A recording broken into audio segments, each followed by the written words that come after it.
yang terhubung ke suatu simpul, titik. Artinya derajat menunjukkan berapa banyak hubungan yang dimiliki satu simpul dengan simpul lainnya dalam suatu graf. Dan di derajat sendiri terdapat istilah. Yang pertama, simpul terpencil, yaitu simpul yang tidak memiliki sisi yang bersisian atau simpul yang berderajat 0. Simpul anting-anting, simpul graf yang berderajat 1, sisi gelang atau loop, sisi titik ujungnya sama, biasanya berbentuk bulat, sisi ganda, dua sisi atau lebih yang menghubungkan sepasang titik. Di derajat sendiri terdapat notasi yang dituliskan di P, yaitu di sebagai derajat, dan P for text, yaitu titik. Lalu kita masuk ke tinjau graf. Di sini kita memiliki graf berketupat. Lalu kita akan mencari derajat dari graf ini. Kita tuliskan notasi yang tadi di P, D dan P. Jadi P tadi kan titik. Jadi titik itu yang ini. Jadi D derajat dalam kurung titik 1.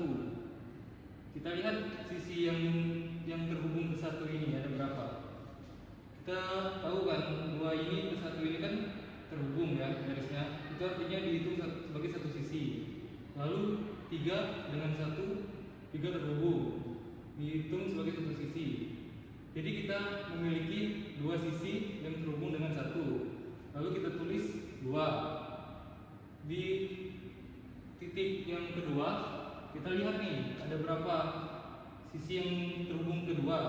Ini kan 1 kedua 1, 3 kedua 1, 4 kedua 1. Jadi ada 3 nih.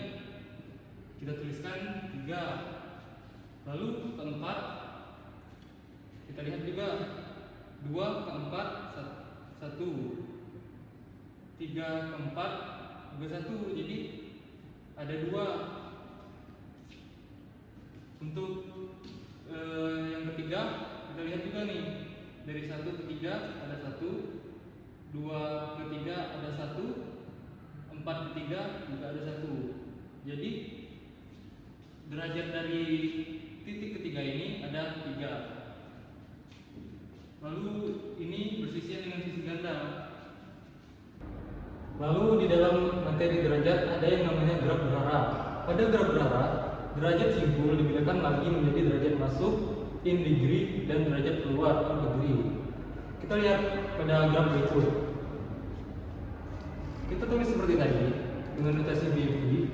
Cuma yang membedakan ada in dan outnya untuk melihat sisi derajat yang keluar dan masuknya. Oke, kita fokus ke sini dulu. D1 in artinya apa? Kita fokus melihat titik 1.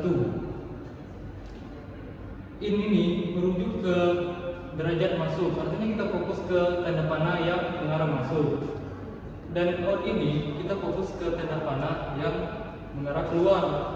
Kita lihat di D1 ini, in-nya kan 2. Artinya ada 2 panah nih yang masuk ke titik 1. Kita lihat dari 2 ke 1 kan ada 1 panah masuk, dihitung sebagai 1. 3 ke 1 juga ada tanda panah masuk, dihitung sebagai 1. Jadi ada 2 nih tanda panah yang masuk ke 1. Jadi kita tulis 2. Lalu D2 in juga ada 2 nih. Kita lihat tanda panah yang masuk ke 2 itu yang mana. Jadi 1 ke 2 ini ada tanda panah yang masuk, dan 4 ke 2 ini juga ada tanda panah yang masuk. Jadi kita tuliskan 2. Lalu ke D3 in ada 2 tanda panah yang masuk. Jadi dari 2 ke 3 1, 4 ke 3 juga 1. Jadi ada 2 tanda panah nih yang masuk. Jadi kita tuliskan 2. Lalu D4 in itu 1. Karena ada 1 tanda panah yang masuk ke 3, yaitu dari 4 ke 3. Lalu kita lihat yang outnya. Di D1 out itu 1. Artinya ada tanda panah yang keluar 1. Lalu kita lihat untuk yang outnya. Di D1 out ini ada 1. Artinya ada 1 yang keluar, yaitu kita lihat pada gambar mana nih yang keluar. Oh, dari 1 ke 2 ini kan tanda panahnya keluar. jadi dihitung 1. Lalu D2 outnya 3. Kita lihat ke D2, outnya tuh 3.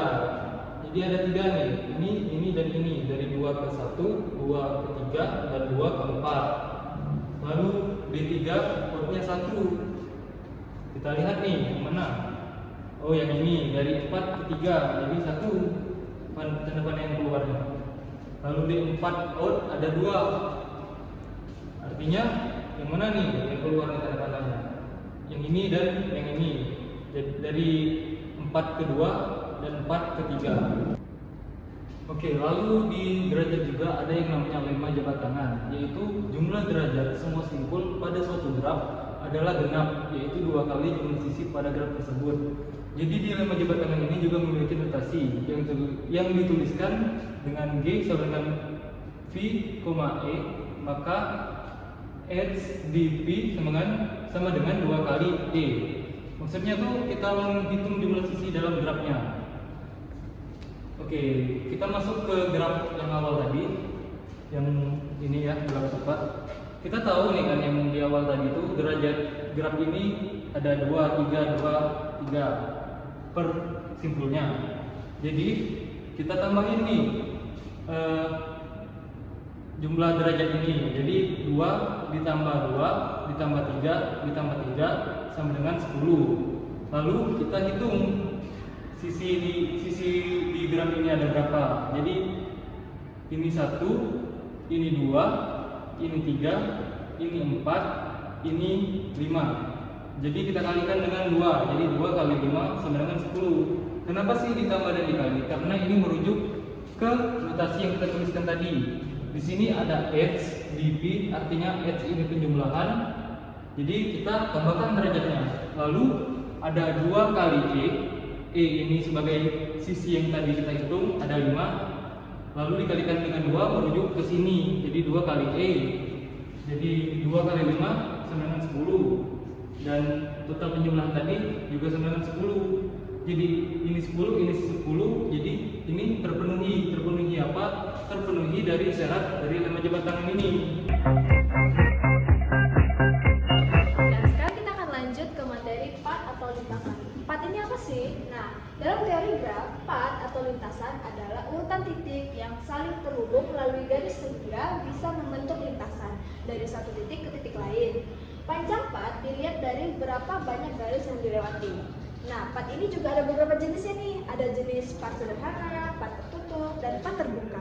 Nah, kita langsung ke contoh soalnya agar bisa paham nih.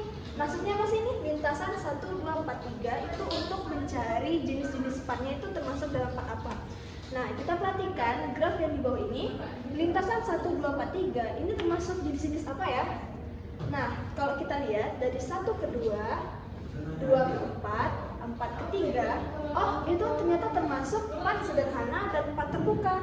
Karena apa? Karena path sederhana lintasan yang semua simpulnya berbeda dan setiap sisi yang dilalui hanya 1 kali.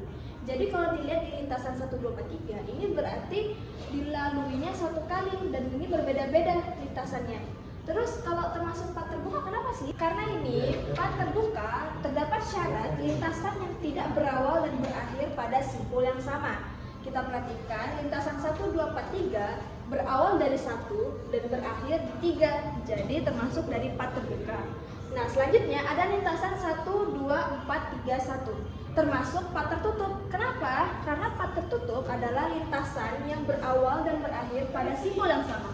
Kita perhatikan 1 ke 2, 2 ke 4, 4 ke 3, 3 kembali ke 1. Jadi termasuk path tertutup. Dan yang terakhir ada lintasan 1, 2, 4, 3, 2. Itu termasuk path terbuka nih. Karena apa? Karena lintasan yang tidak berawal dan berakhir pada simpul yang sama. Jadi dia lintasan yang ketiga ini dari 1 ke 2, 2 ke 4, 4 ke 3, 3 ke 2. Jadi lintasan pertamanya 1 dan lintasan berakhir pada di 2. Jadi termasuk path terbuka. Nah, path ini dibagi ke graf tak berarah dan berarah. Nah, kita bahas yang tak berarah dulu ya. Nah, ini contohnya tentukan banyak lintasan path yang dapat dilalui V1 ke V3. V ini artinya vertex atau titiknya ya. Jadi kita mencari lintasan yang terbanyak menuju 1 ke 3 dan ini nih bebas mau lewat mana saja. Seperti ini dari lintasan pertama ini ada 1 ke 3 langsung bisa 1, terus 1 3-nya ditulis baru 3-nya. Jadi panjang lintasannya hanya 1 karena cuma 1 ke 3. Terus kemudian lintasan kedua itu ada 2 lintasan yang dimana melalui 1 ke 2, 2 dan ketiga. Ditulisnya sama seperti lintasan pertama dan lintasan ketiga kita melalui 4. Jadi 1 ke 2, 2 ke 4, 4 ke 3. Ini dihitungnya berarti ada 3 lintasan. Jadi banyaknya lintasan yang dapat dilalui dari V1 ke V3 adalah 3 lintasan. Nah, path ini dibedakan menjadi 2 lintasan, yaitu lintasan Euler dan sirkuit Euler. Jadi kita bahas lintasan Euler dulu ya. Lintasan Euler atau Eulerian path merupakan lintasan yang melalui semua sisi dari suatu graf tepat 1 kali. Definisi di atas mengizinkan lintasan yang dibuat melalui sejumlah siku lebih dari sekali. Nah, contohnya seperti startnya di sini di 1, 1 ke 2, 2 ke 3, 3 ke 4, 4 ke 5 dan finishnya di sini. Jadi dia awal dan akhirnya itu berbeda simpul. Kemudian ada sirkuit Euler. Jika lintasan Euler kembali ke simpul asal sehingga membuat lintasan tertutup atau sirkuit, maka disebut dengan sirkuit Euler. Jadi bedanya dengan lintasan Euler dengan sirkuit Euler, bedanya cuma di awal dan akhirnya saja. Di lintasan Euler, lintasan awal dan akhirnya berbeda, tapi di sirkuit itu sama. Seperti awalnya di 1, 1 ke 2, 2 ke 3, 3 ke 4, 4 ke 7, 7 ke 3, 3 ke 5, 5 ke 7, 7 ke 6, 6 ke 5, 5 ke 2, 2 ke 6, dan 6 ke 1. Kembali lagi ke lintasan awalnya.